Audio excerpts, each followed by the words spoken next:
Hey Jasmine, great job on these. They're really fun and creative. So let's see what you have here. Um, oh, okay, stones. I wasn't quite sure what that was. Wood crate. That's a fun one too. I really like all of these. I don't know, when I first look at this one, it initially really attracts my attention. But all of these are really creative. I really like the idea of having these tree roots. This one's really interesting too. So I love the cactus. I like some parts of this one.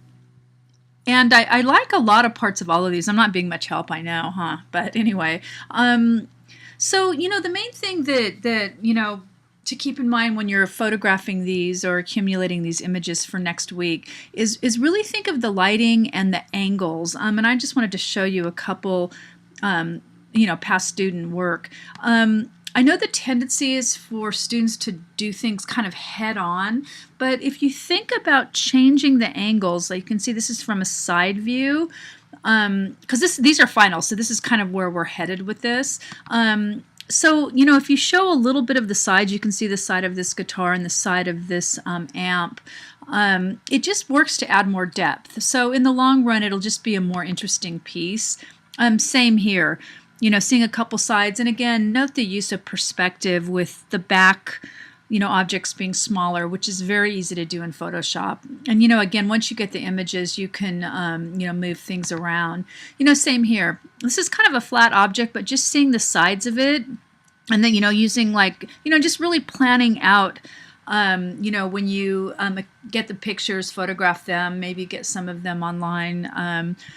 So I just wanted to show you a couple, and I really like too that you're also not using standard body parts for everything. You don't have to try to make it look like it's got two legs and I mean this one does, but the tendency is to make things look like they have like a body and so on. But this one came out. She worked so hard on this one. Same here. It doesn't have to have this standard like body parts.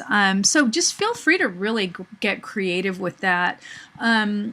One thing I want to just point out, if you want to create a face, which is really not necessary, be sure to create the face out of, garden parts as well. So we're not going to use humid features. So, that's just something to think about. What's really great though is that you're using more than 5 objects. That's my suggestion always is to accumulate more objects than most students add objects each week, because it's like a 6-week project, right? So we're going to be working on this and adding and subtracting every week. I give feedback like this. So again, just keep in mind, but even with this, you don't really need eyes, really. Just kind of going back to this one here, it's very successful, and there's no eyes or anything like that. So again, just really be as creative as you want. I kind of like this big flower too. It's really cool.